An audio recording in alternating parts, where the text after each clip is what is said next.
Company का capital structure basically दो part में डिवाइडेड होता है। एक होता है इक्विटी, जहां शेयर्स आता है, जिसे ओनर्स कैपिटल भी कंसिडर किया जाता है। दूसरा आता है डेट्स। डेट्स में बेसिकली लॉन्ग टर्म फाइनेंस की बात की जाती है, जहां डिवेंचर्स आता है। कंपनी अपने हिसाब से डिसाइड करती है, एनालाइज करती है कि उसे सिर्फ इक्विटीज़ में काम चलाना है, मतलब वो सिर्फ 100% इक्विटीज़ में ही काम करेगी या इक्विटीज़ और डेट्स के कॉम्बिनेशन को लेकर के चलेगी।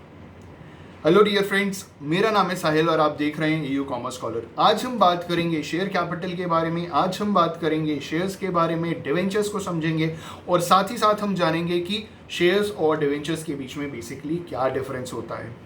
शुरुआत करते हैं हम कहाँ से? जब कंपनी का फॉर्मेशन होता है, जब कंपनी को इनकॉर्पोरेशन का सर्टिफिकेट मिलता है। ये कुछ ऐसी बातें हैं ना जो आपका जानना बहुत ज़रूरी है, ठीक है? तो इसे ध्यान से समझिएगा। जब कंपनी को इनकॉर्पोरेशन का सर्टिफिकेट मिलता है तो कंपनी के पास अगला जो काम होता है वो उनको ड्राफ्ट करना होता है अपना प्रोस्पेक्टस। जब कंपनी अपना प्रोस्पेक्टस ड्राफ्ट करता है तो SEBI, securities exchange board of India, उस प्रोस्पेक्टस को क्या करती है? अपने हिसाब से उसे चेक करती है। सेबी की कुछ गाइडलाइंस है और सेबी अपनी गाइडलाइंस के हिसाब से उस प्रोस्पेक्टस को इंस्पेक्ट करती है और अप्रूवल मिल जाने के बाद, मतलब अगर सेबी की गाइडलाइंस के हिसाब से अगर वो प्रोस्पेक्टस बनाया गया है तो सेबी अप्रूव कर देता है। जैसे ही अप्रूवल मिलता है तो कंपनीज क्या करती है? रजिस्ट्रार ऑफ कंपनी के पास जाकर के उस प्रोस्पेक्टस का एक कॉपी फाइल कर देती है। जैसे ही कंपनी उसे फाइल करती है तो उसके बाद पब्लिक ऑफरिंग के लिए एडवर्टाइजमेंट दिया जाता है, मतलब इशू ऑफ प्रोस्पेक्टस हो जाता है। प्रोस्पेक्टस को इशू कर दिया जाता है और लोकल न्यूज़पेपर में बता दिया जाता है कि बहुत जल्दी आपको किसी एक कंपनी का, मतलब जो भी आपकी कंपनी है उसका इनिशियल पब्लिक ऑफरिंग मिलने वाला है। Initial public offering is IPO। Share market basically दो पार्ट में डिवाइडेड है, एक होता है प्राइमरी मार्केट, एक होता है सेकेंडरी मार्केट। जब हम पहली बार कंपनी के लिए शेयर्स इशू करने के लिए जाते हैं तो हम प्राइमरी मार्केट में जाते हैं और वहां पे हम IPO लेके जाते हैं। IPO मतलब इनिशियल पब्लिक ऑफरिंग।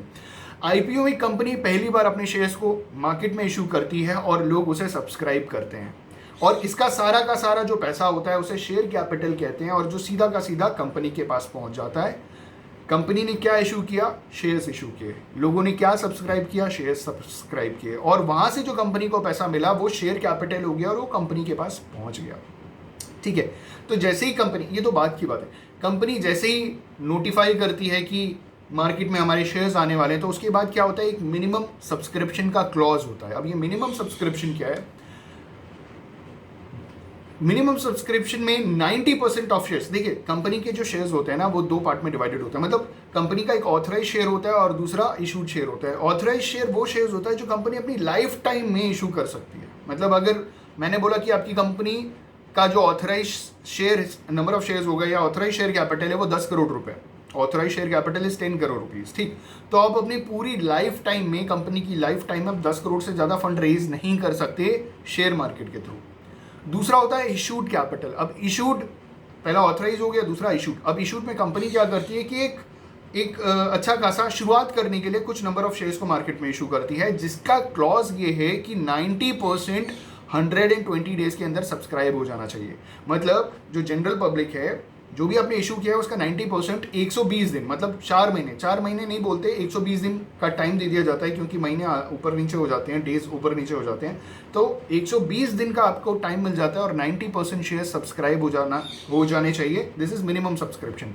अगर वो 90% सब्सक्राइब नहीं होता, 89% होता है, तो यहाँ पे कंपनी एक हिसाब से फेल हो गई और कंपनी ने जितने पैसे लिए सारा का सारा कंपनी को वापस कर देना पड़ता है, जिनसे उन्होंने पैसे लिए हैं। अपने शेयर होल्डर्स को पैसे वापस कर देने पड़ते हैं और यहाँ पे फिर कंपनी आगे काम नहीं कर पाती।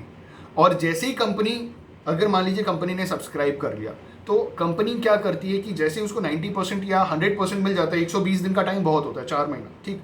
और जैसे ही उसको मिल जाता है ये सारा का सारा पैसा, कंपनी क्या करती है? शेयर्स अलॉट कर देती है।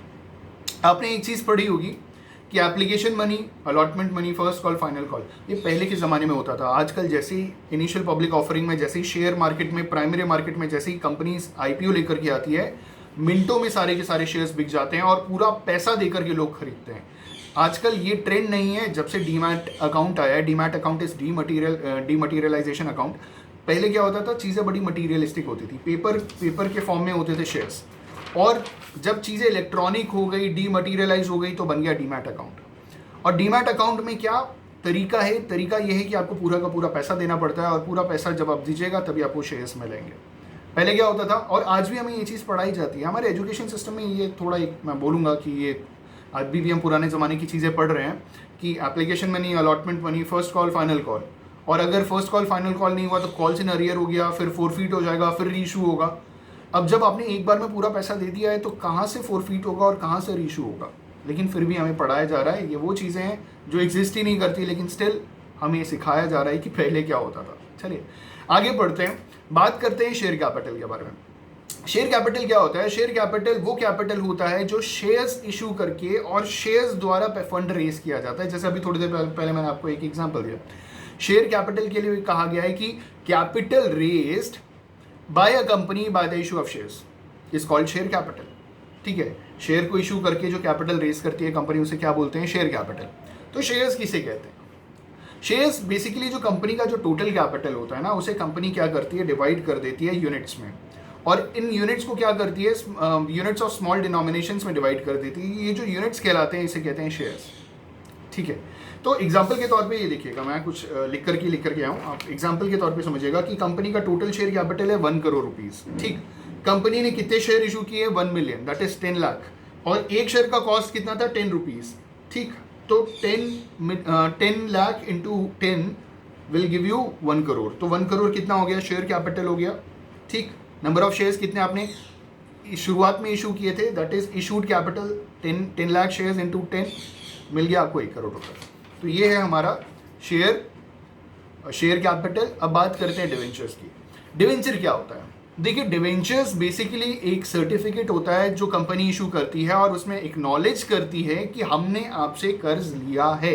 ठीक है, debenture is a certificate by in which company acknowledged that the company has taken debt from general public, हम बोल सकते हैं जो भी उनको सब्सक्राइब कर रहे हैं। डिवेंचर्स जो सर्टिफिकेट होता है उसमें क्या लिखा होता है? देखिए, डिवेंचर समझ में आ गया। डिवेंचर क्या है? It's a debt. ये कंपनी के लिए लॉन्ग टर्म फाइनेंस का काम करता है।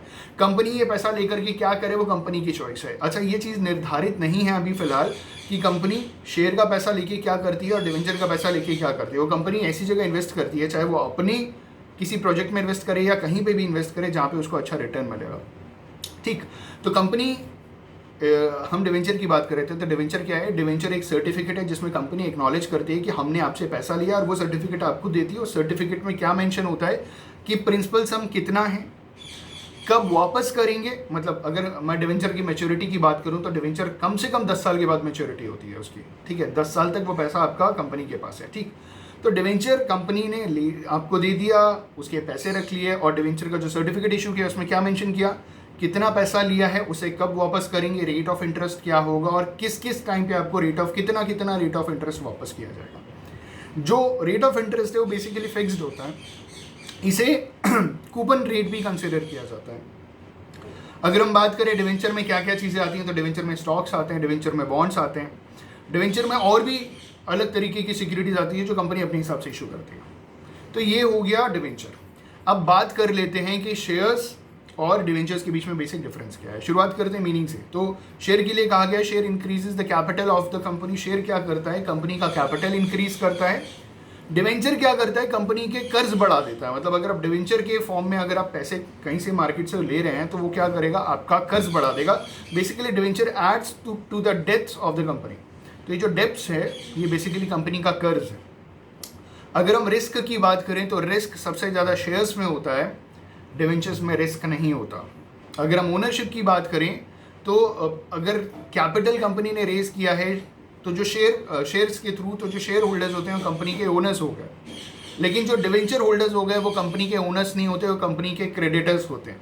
ठीक है, शेयर होल्डर्स कंपनी के ओनर्स कहलाते हैं, डिवेंचर होल्डर्स कंपनी के क्रेडिटर्स कहलाते हैं, क्योंकि डिवेंचर एक हिसाब से लॉन्ग टर्म डेट्स है, कंपनी के लिए लॉन्ग टर्म बोरोइंग है, कंपनी ने उधार लिया है, कंपनी की लायबिलिटी है। तो जो देने वाला उधार है उसे क्या कहते हैं? क्रेडिटर्स। ठीक, अगला पॉइंट है हमारा role in the company. Share holders are the owners of the company, debenture holders are the creditors of the company. ठीक, टाइप्स की अगर हम बात करें तो टाइप्स में शेयर्स बेसिकली दो टाइप में डिवाइडेड है, एक होता है इक्विटी शेयर, दूसरा होता है प्रेफरेंस शेयर। डिवेंचर की अगर हम बात करें तो डिवेंचर बेसिकली 3 पार्ट में डिवाइडेड है। जैसे सिक्योर्ड अनसिक्योर्ड होता है, कन्वर्टेबल नॉन कन्वर्टेबल होता है। तीसरा हम बोल सकते हैं रजिस्टर्ड एंड बेयरर्स डिवेंचर्स, ठीक है, ये हो गया। मॉर्गेज की अगर हम बात करें तो मॉर्गेज में जब शेयर्स इशू किया जाता है तो कुछ भी मॉर्गेज नहीं किया जाता, nothing is mortgage. Assets are not mortgaged in shares but in debentures assets are mortgage in the name of debenture holders, ठीक है, वहाँ पे असेट्स मॉर्गेज कर दिया जाता है डिवेंचर होल्डर्स के नाम पे। अब बात करें रिटर्न ऑन इन्वेस्टमेंट की, तो रिटर्न ऑन इन्वेस्टमेंट में जब शेयर्स, अच्छा ये कहानी समझने वाली है, इसको समझिएगा ध्यान से। देखिए आपको याद है ना, ट्रेडिंग अकाउंट बनता है, फिर प्रॉफिट एंड लॉस अकाउंट बनता है, प्रॉफिट एंड लॉस अकाउंट में हमें नेट प्रॉफिट होता है, ठीक। जब प्रॉफिट एंड लॉस अकाउंट हम बनाते हैं तो प्रॉफिट एंड लॉस अकाउंट की डेबिट साइड हम क्या दिखाते हैं, टू इंटरेस्ट। तो ये जो टू इंटरेस्ट दिखाया ये कौन सा इंटरेस्ट है, ये वो इंटरेस्ट है जो हम डिवेंचर होल्डर्स को पे करने वाले हैं, ठीक। ये इंटरेस्ट पे, अच्छा डिवेंचर होल्डर को जो इंटरेस्ट पे किया जाता है उसे कंसिडर किया जाता है चार्ज। चार्ज का मतलब कंपनी को प्रॉफिट हो या नुकसान हो वो आपको भरना पड़ेगा। आप मेरी बात समझ रहे हैं? चार्ज वो सारी चीज़ें होती हैं, चार्ज CHARGE, कंपनी को फायदा हो नुकसान हो कोई फर्क नहीं पड़ता, आपको भरना ही पड़ेगा। कंपनी लॉस में जा रही है तो भी आपको पे करना पड़ेगा। और लेकिन ये चीज़ एप्लीकेबल नहीं है किसमें, डिविडेंड में। देखिए डिवेंचर होल्डर्स को मिलता है इंटरेस्ट, शेयर होल्डर्स को मिलता है डिविडेंड। अब dividend is a part of profit. हम क्या बात कर रहे थे कि पहले ट्रेडिंग अकाउंट था, फिर profit and loss account. Profit and loss account में आपने टू इंटरेस्ट करके डिवेंचर होल्डर को इंटरेस्ट पे कर दिया, अब बचा क्या, नेट प्रॉफिट। नेट प्रॉफिट में हम टैक्स डिडक्ट कर देते हैं, नेट प्रॉफिट आफ्टर टैक्स, ठीक। तो ये जो नेट प्रॉफिट आफ्टर टैक्स हुआ इसको भी दो पार्ट में डिवाइड करते हैं, एक होता है रिटेन्ड अर्निंग, दूसरा होता है डिविजिबल प्रॉफिट। एक होता है डिविजिबल प्रॉफिट, एक होता है अनडिविजिबल प्रॉफिट। तो जो अनडिविजिबल प्रॉफिट होता है वो कंपनी के लिए रिटेन्ड अर्निंग होता है, कंपनी उसे अपने पास रखती है। और जो डिविजिबल प्रॉफिट होता है वो शेयर होल्डर्स के बीच में डिविडेंड के तौर पे बांट दिया जाता है। होपफुली आप समझ गए होंगे। अच्छा इसका क्या हिसाब किताब है, क्या रेशियो है, इसका कोई हिसाब किताब नहीं है, कोई रेशियो नहीं है। कंपनी चाहे तो पूरा का पूरा रिटेन कर ले, कंपनी चाहे तो पूरा का पूरा बांट दे, डिपेंड करता है कौन सी कंपनी है, कंपनी का नेचर क्या है। कंपनी लॉन्ग टर्म काम करना चाहती है तो ज़्यादा से ज़्यादा रखेगी, कम से कम बांटेगी। कंपनी को ज़्यादा लंबे टाइम तक काम नहीं करना, सब कुछ बांट देगी ना, इवन 90 to 95% आपको दे देगी एज ए डिविडेंड। कंपनी के पास खुद का कोई पैसा, रिटेन्ड अर्निंग नहीं बचेगा। जब खुद के लिए कोई पैसा नहीं बचेगा तो कंपनी कितना लॉन्ग टर्म सर्वाइव कर सकती है, आप खुद समझ सकते हैं, ठीक है। तो ये हो गया कि return on investment, share holders को क्या मिलेगा, डिविडेंड्स, और डिवेंचर होल्डर्स को क्या मिलेगा, इंटरेस्ट। अब बात करते हैं payment of return. Dividend is paid only profit earn करने के बाद, और डिवेंचर्स का जो इंटरेस्ट है वो कब पे किया जाएगा, ये तब पे किया जाएगा, तब क्या हमेशा पे किया जाएगा, कंपनी को फायदा हो या नुकसान हो। कन्वर्जन्स की अगर हम बात करें तो शेयर को हम डिवेंचर में कन्वर्ट नहीं कर सकते, लेकिन डिवेंचर्स शेयर में कन्वर्ट हो जाते हैं। अगर आप डिवेंचर्स को शेयर में कन्वर्ट करना चाहते हैं तो बड़े आराम से कन्वर्ट हो जाएगा, लेकिन शेयर्स कभी भी किसी में कन्वर्ट नहीं होता, शेयर कभी डिवेंचर में कन्वर्ट नहीं होता। तो कन्वर्जन में कहा जा रहा है shares are not convertible to debentures but debentures are convertible into shares. आगे बात करते हैं, आगे इन्होंने बोला कि वोटिंग राइट्स किसके पास होती है। वोटिंग राइट्स देखिए शेयर होल्डर्स में, जैसे कि आपको मालूम है ना कि इक्विटी शेयर होल्डर हो गए और प्रेफरेंस शेयर होल्डर्स हो गए, तो जो इक्विटी शेयर होल्डर्स होते हैं ना उनको वोटिंग राइट्स मिलती है, और एनुअल जनरल मीटिंग में पार्टिसिपेट करने का मौका उन्हीं को मिलता है, प्रेफरेंस शेयर होल्डर्स वालों को नहीं मिलता। जो प्रेफरेंस शेयर होल्डर्स होते हैं ना उनको जो डिविडेंड दिया जाता है ना वो फिक्स दिया जाता है, और उनका नाम प्रेफरेंस इसलिए पड़ा क्योंकि जब कंपनी वाइंड अप होती है तो उनको पहले पेमेंट किया जाएगा, उसके बाद शेयर होल्डर्स को पेमेंट किया जाएगा, जो भी उनका शेयर का जो भी वैल्यू होता है, ठीक है। तो उनको कंपेरेटिवली पहले पेमेंट किया जाता है, उनको पहले प्रेफरेंस दिया जाता है, इसीलिए प्रेफरेंस शेयर होल्डर्स। लेकिन प्रेफरेंस शेयर होल्डर्स के पास वोटिंग राइट नहीं होती। प्रेफरेंस शेयर होल्डर्स के पास एनुअल जनरल मीटिंग में पार्टिसिपेट करने का अधिकार नहीं होता, ये उनके पास राइट नहीं होता, ठीक है। तो वोटिंग राइट किसके पास है, इक्विटी शेयर होल्डर्स के पास, और डिवेंचर होल्डर्स के पास भी ये राइट नहीं है, ठीक है। तो डिवेंचर होल्डर्स के लिए भी ये बात बोली गई है कि नो वोटिंग राइट।